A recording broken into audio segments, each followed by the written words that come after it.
So welcome, and thank everybody for coming out to the opening of Miller Street Pathways to Housing Center, excuse me. Just first I need to thank a few people, obviously Sakina Hoyt for quarterbacking this whole project and all of our homeless initiatives thus far, doing an incredible job, turning this place to a 180 in terms of the work that we've been doing around homelessness. John Westervelt from Newark Archdiocese, Catholic Charities, Claremont Developers, and ARC Building Partners. Just under a year ago, we were here groundbreaking for this building, 24/7, 365, transitional emergency homeless facility. I don't think one like this exists in this area. Here we are today, able to offer pathways forward for permanent housing, for income stability, personal health responsibility, and a myriad of other things. And as I travel around the country, homelessness is very difficult around the country. I was just at the U.S. Conference of Mayors, and there are a series of panels talking about our residents without addresses all over the nation.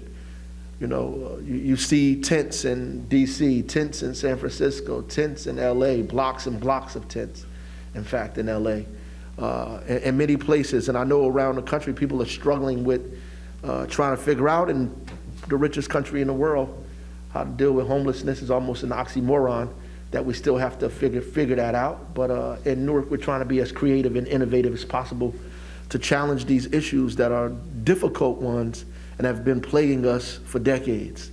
I'm so glad that we are here to say something positive about something that's going to help hundreds of people in this area to find opportunity to shelter themselves from the cold, permanently, opportunity to get help, social services, all of those things. So I'm excited about that. And without further ado, I want to bring Sakina Hoyt up, who is really the champion of this hour. So let's give her a round of applause, please.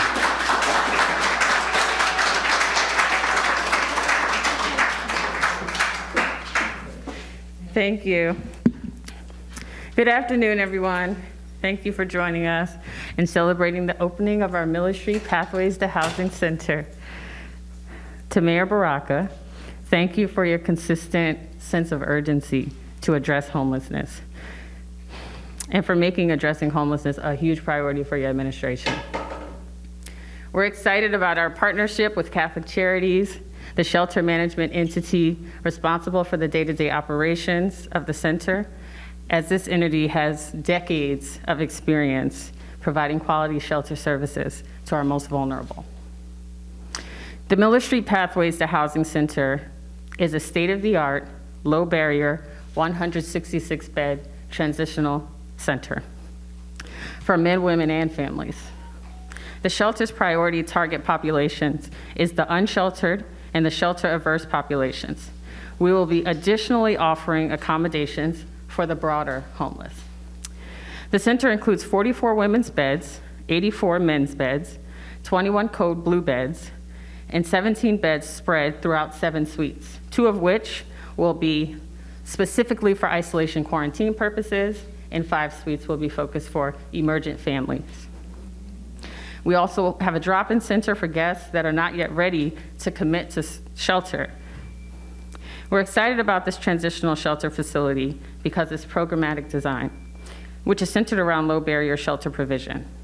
When developing the service model, the City of Newark Office of Homeless Services collaborated with many providers, including Catholic Charities, Bloomberg Philanthropies, Bridges Outreach, the Mental Health Association of Essex Morris, the Northern New Jersey Medication Assisted Treatment Center of Excellence, the Integrity House, the United Community Corporation, and the County of Essex Division of Community Action, all of which are here with us today. This shelter will not require state identification for initial admission. We do not require sobriety upon entry, and we will not screen out differently abled individuals.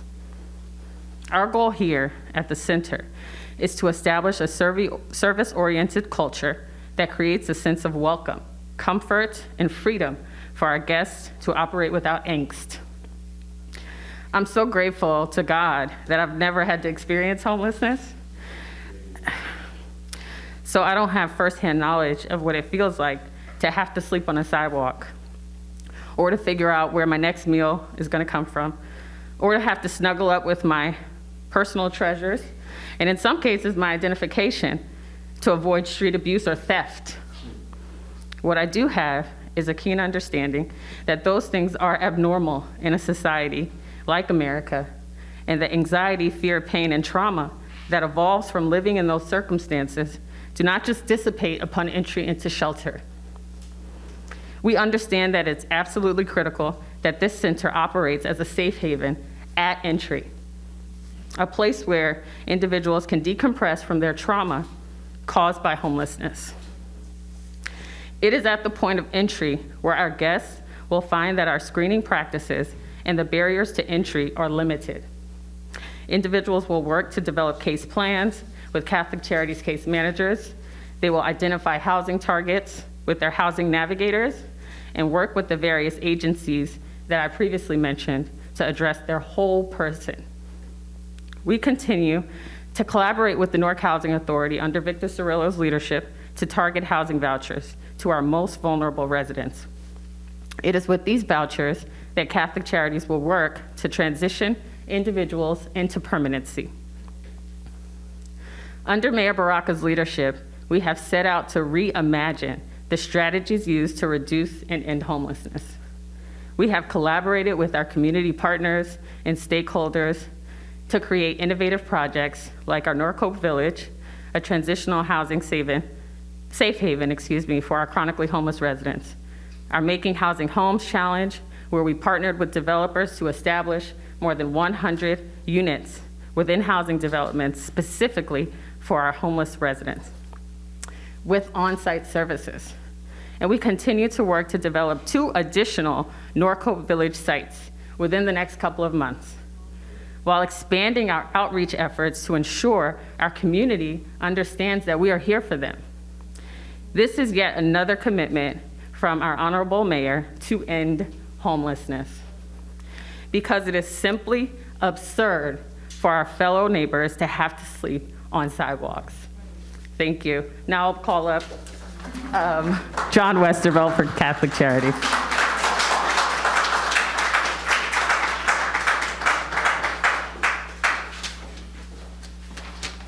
Thank you, Shakina. Thank you so much. I'm so glad to be here today. I'm John Westervelt, as I mentioned before, the CEO of Catholic Charities of the Archdiocese of Newark.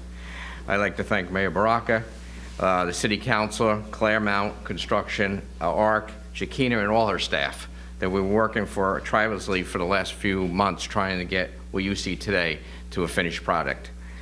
For over 36 years, Catholic Charities has provided services to people who are homeless, made it work, and proudly served over 10,000 people back into the streets, off the streets, back into society. We're delightful to have the opportunity to work with the City of Newark, thoroughly design a program that will serve the needs of those individuals and families that are homeless. Thank you again for sharing the opportunity today with us.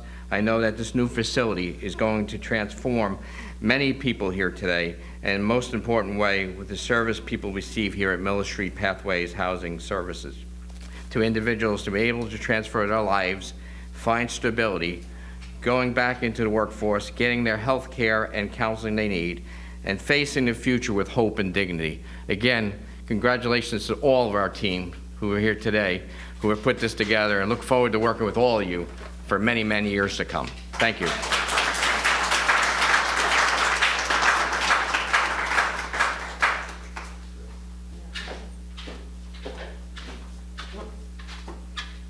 So at this time, it concludes our speaker portion. Does anyone have any questions? From the press, I just, before the press goes, I just want to say that while Sakina has been here, I've learned so much personally about how to handle or deal with our residents without addresses. I think a lot of times, we try to make sure people are comfortable sleeping on the street. We try to make sure people are eating sleeping on the street. And that's really for us and not for them. And Sakina has made it a point over and over again that people shouldn't actually be living on the street. And, you know, a lot of times we just try to make sure we feed them or give them a blanket or make sure they're comfortable living on the street. And she's been adamant about that is not the culture and direction that we need to be going in. We need to be making sure that people are not, in fact, living on the street. So that's what we've been trying to do. And I have to say that that really wasn't the posture of our direction until she came aboard with us. So, go ahead.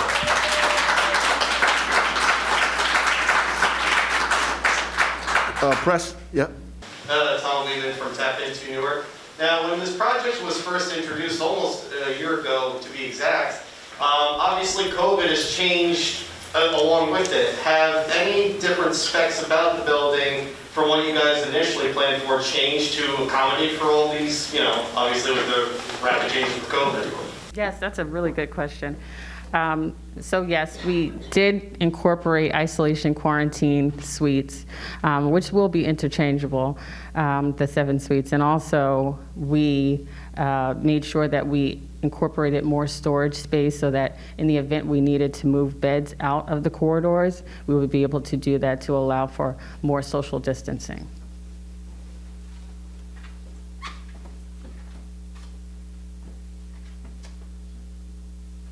I might add that during COVID, the city, under Sakina's leadership, also made sure that we, you know, leased hotels to put our residents without addresses in them during COVID and give them a safe place to stay, but also make sure we had access to test and other kinds of things at the same time. So that has been helpful. It is something that we still are struggling with to this day and trying to figure out how to transition all of those people. And some of those people have actually been transitioned out of there into permanent opportunities at the same time. So the team that's been working with them has been doing an outstanding job with that. 1, 2, 3. There you go. For those of you that are interested in touring the facility, please feel free to line up over here.